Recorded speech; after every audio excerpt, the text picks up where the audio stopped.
কোরআনুল কারীমের ভিতরে বিজ্ঞানীরা অবাক হয়ে গেছে। কোরআনের 756 আয়াতের মধ্যে বিজ্ঞানের কথা বলা আছে। একটু জোরে বলেন সুবহানাল্লাহ। 756 আয়াত। আমি অথেন্টিক সোর্স থেকে বলছি। 756 আয়াতের মধ্যে কোরআনুল কারীমে বিজ্ঞান সংক্রান্ত বিষয় এসেছে। তার মধ্যে আমি দেখলাম আজ গোটা বিশ্বের সবচেয়ে কঠিন রোগের নাম কি? আরো জোরে।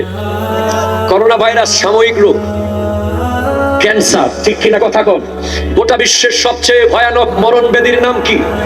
ক্যান্সার। কারো যদি ক্যান্সার হয়ে যায় তখন আমরা চিন্তিত হয়ে যাই, বোধহয় আর কিচ্ছু হবে না। ক্যান্সার থেকে আল্লাহ রক্ষা করুক, আমিন বলেন না? আল্লাহ আমাদেরকে ক্যান্সার থেকে রক্ষা করুক। আজ গোটা পৃথিবী হয়রান হয়ে যাচ্ছে। কারো ক্যান্সার হয়ে যাওয়া মানে তার আশা নাই, আশা শেষ। আমরা দেখেছি বাংলাদেশ ক্রিকেট দলের একজন প্লেয়ার যার ব্রেন টিউমার হয়েছে, ক্যান্সারের মতো কাছাকাছি।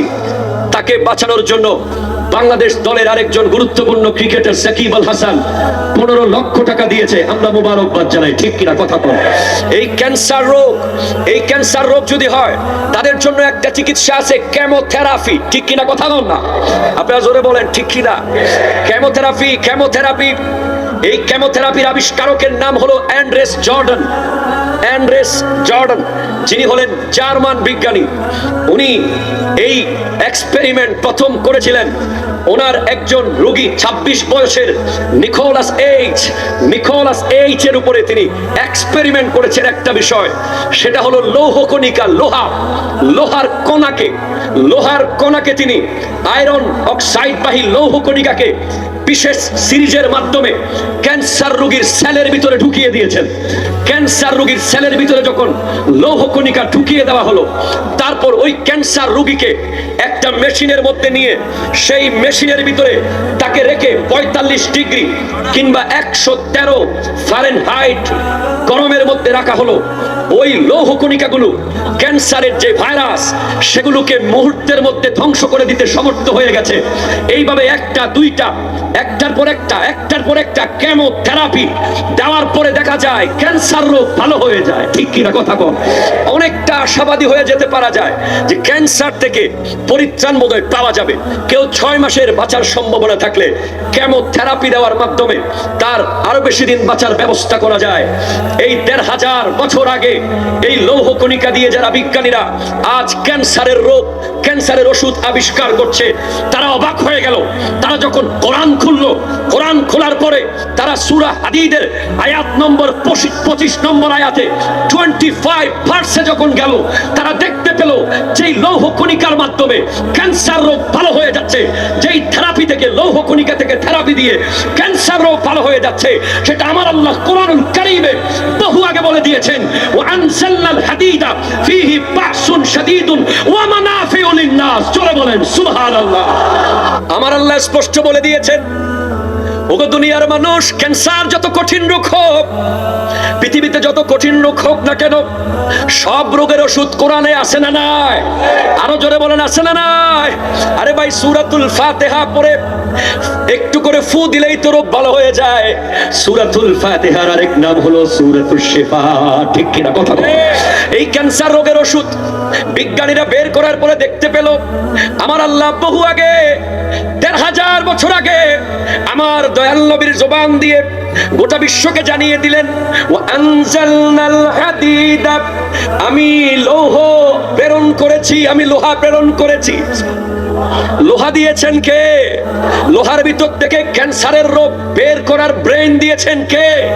আরো জোরে বলেন কে? আল্লাহ কোরআনুল কারীমে বহু ওষুধ দিয়ে দিয়েছেন। সব ওষুধ বিজ্ঞানীরা হয়তো বের করতে পারে নাই, যা বের করেছে কিছুক্ষণ পরে গিয়ে দেখে এটা কোরআনে আছে, ঠিক কিনা কথা বল?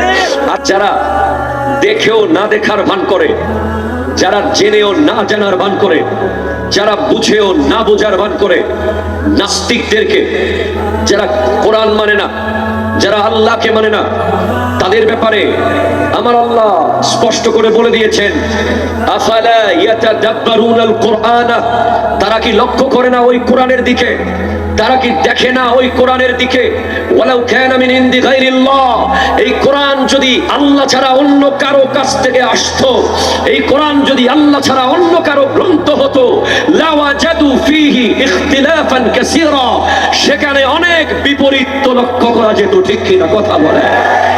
এই কোরআনের মধ্যে বৈপরীত্য লক্ষ্য করতে পারেনি কেউ আজ পর্যন্ত। গোটা বিশ্বের যত বিধর্মী, যত সায়েন্টিস্ট, যত ফিলোসফার, যত ডাক্তার কোরআন নিয়ে গবেষণা করেছে, প্রত্যেকেই মুসলমান না হলেও বলতে বাধ্য হয়েছে গোটা বিশ্বের শ্রেষ্ঠ গ্রন্থ, যেই গ্রন্থের মধ্যে কোনো খুঁত নাই, কোনো ভুল নাই, সেটা হলো কোরআনুল কারীম। ঠিক কিনা কথা বলেন?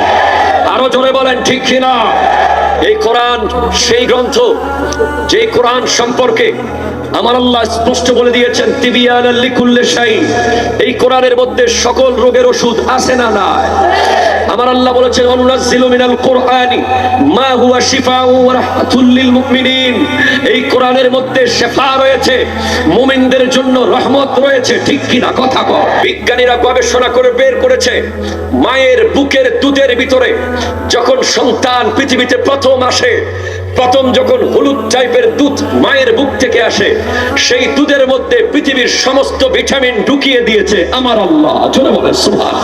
সেখানে প্রচুর পরিমাণ আমিষ পাওয়া যায়, কিন্তু বড় দুঃখের বিষয় আজকের দিনে আমরা দেখতে পাই ওয়ান কাইন্ড অফ মারা আছে, সন্তান পালন করা একটা ট্রেডিশন হিসেবে নিয়েছে।